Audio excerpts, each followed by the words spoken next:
Hey guys, it's Dr. Justin Marcagiani here. Today we're going to be doing a video on toenail fungus. How do you get it? How to fix it? What are the steps? I'm going to go break it all down for you here today. Before we do, please smash that like button. Really appreciate it. Put your comments down below. Let me know what you have done to address nail fungus in the past. Really curious to know that. All right, so let's dive in here. So toenail fungus, what is it? So you have some type of a fungal infection, whether it's a candida, some type of resistant fungus. Now it can, gut health issues, of course, can cause and emanate chronic fungal issues. Obviously, walking around in sandals or in public areas, bathrooms, swimming pool areas, there's always a chance there's some lingering fungus on the ground and you could pick it up. It's also, if that's not part of the vector, it's possible that chronic gut issues could easily emanate fungal issues on the toe as well. It could be a combination of the two, and either way, the solution is going to be similar, right? Of course, if it's more of a physical way that you came in contact with something, then usually you're going to have to topically knock that down. If it's something more internal, I've seen a lot of internal treatments knock out toenail fungus, but because there's a lot of, you're taking herbs to treat intestinal stuff, it can take a while for those herbs to affect things on the outer tissue really, really far away. And of course, toenails and things like that don't have the best circulation, so you have to sometimes use things topically to really knock it down. So out of the gates, of course, we're working on gut health, right? We're working on cutting down all the inflammation, healthy paleo template. We're working on being able to digest and break down our foods. We're working through the 6 R's, right? Removing the bad foods, replacing enzymes and acids, maybe bile salts, repairing the gut lining and hormones. 4th R is removing the gut infections. Most people do the 4th R first. That's backwards. 5th R, repopulation, reinoculation of good bacteria.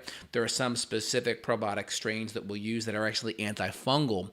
So the probiotic phase can also still help knock down fungus as well.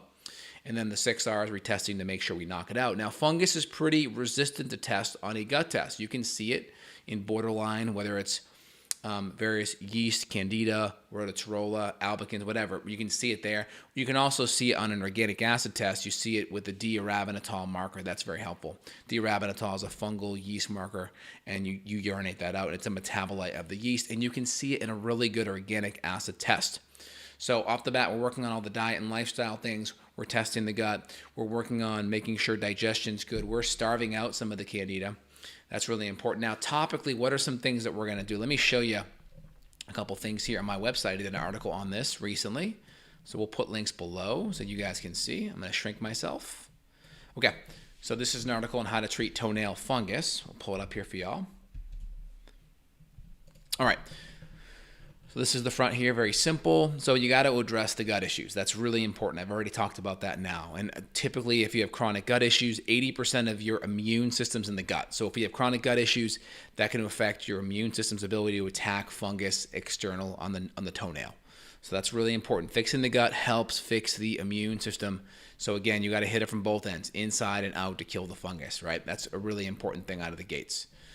So there's a lot of conventional treatments. The big conventional treatments will be like a lot of these antifungal topicals, or there's antifungal medication that you will take orally to knock down the fungus. Now, these medications are very, very stressful on the liver. So a lot of times they're measuring liver enzymes during the process because of a lot of the chronic stress on the liver.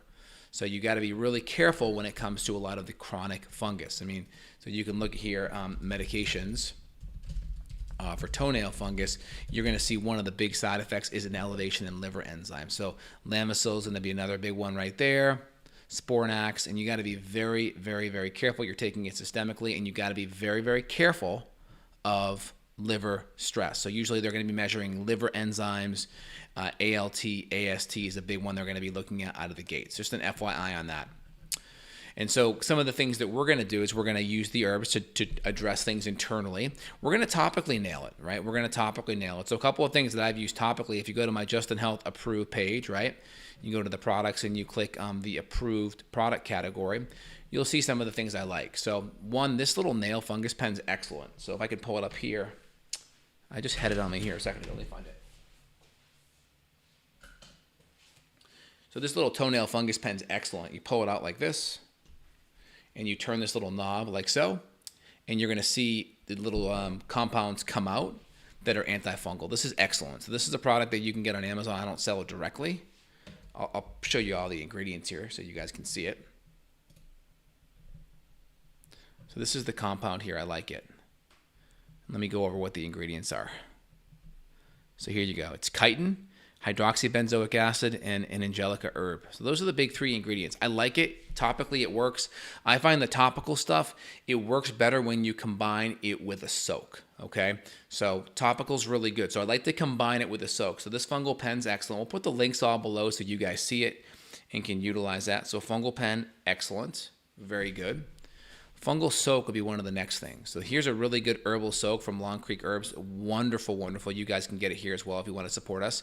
This has a couple of different herbs that are wonderful. It's got mentha in there, which is from the menthol, equistium, and lavender and eucalyptus. So this makes a really wonderful formula, and you're going to combine it with apple cider vinegar, and you're going to save this herb, this concoction. You'll put your feet in it for 10-15 minutes, pull it out, let it dry, and then add the pen on top of it to the nails that are affected. This works wonderful. Very, very, very good soak. The only issue with it is you got to keep it. You got to keep the soak for like 6 to 8 weeks, so you don't get a nice fresh one every night. And so some people don't like that. So there's another option here. You can do tea tree oil soak. This one's excellent. Love this one. It's got a couple of different herbs in there, so you can see out of the gates. It's got 100 Epsom salt, sea salt. It's going to have the big herbs in here out of the gates are going to be tea tree, eucalyptus, rosemary, peppermint, lavender, spearmint, chamomile, and sodium bicarbonate MSM. So it's got a lot of Epsom salt, which is magnesium sulfate, and a lot of sulfur, so it's very relaxing, very calming, very good to do at night, and some really good essential oils. And then you're going to make this in a foot tub, and you're going to add some hot water into it to a comfortable level so your ankles are covered.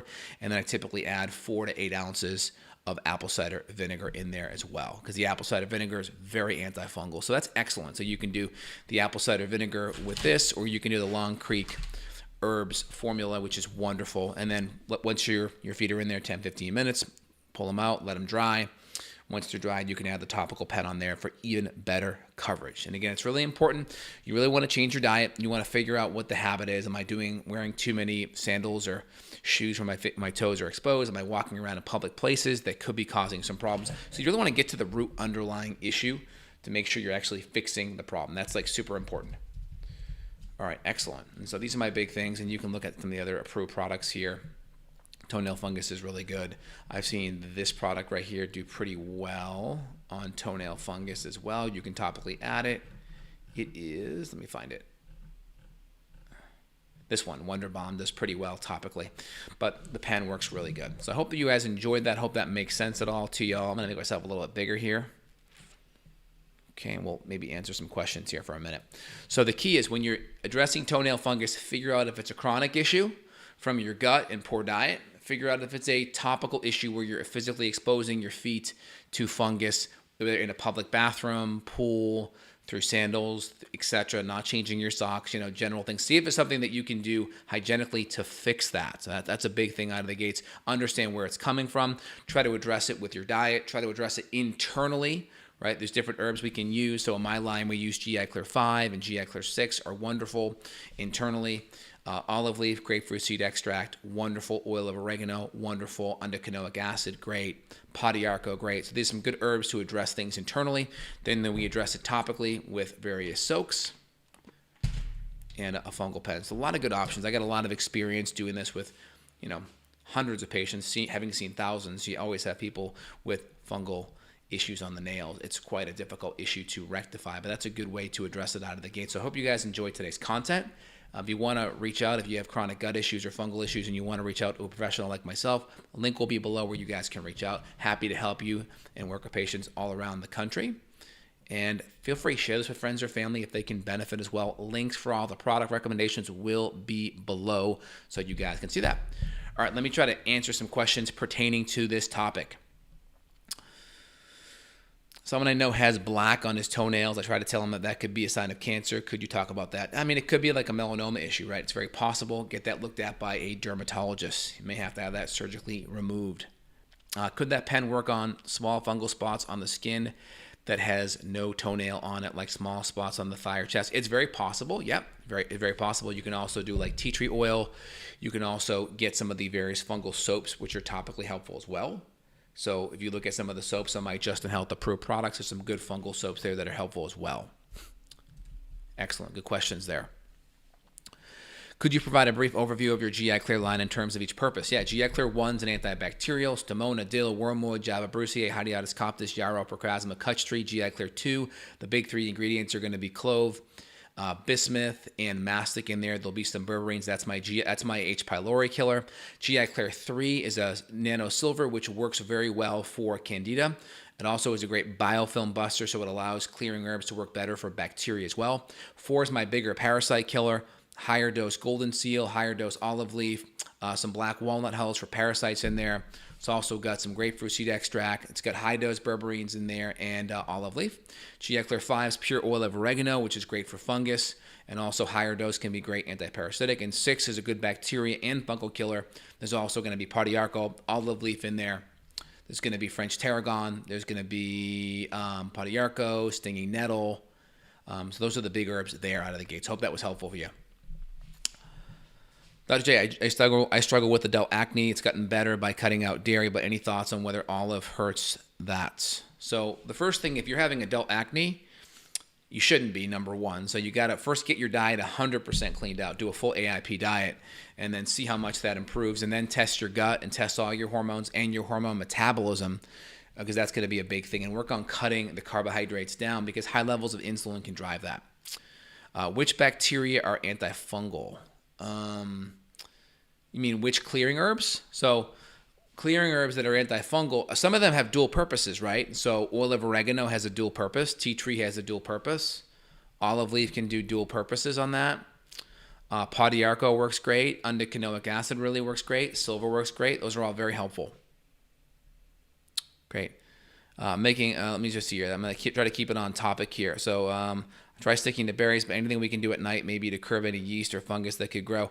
I'm not worried about a little bit of fruit. A little bit of fruit, just keep it low sugar fruit, isn't that big of a deal. Perea cream, can we apply it for toenail fungus? Yes, you can. The Wonder Balm, that does work good. Absolutely.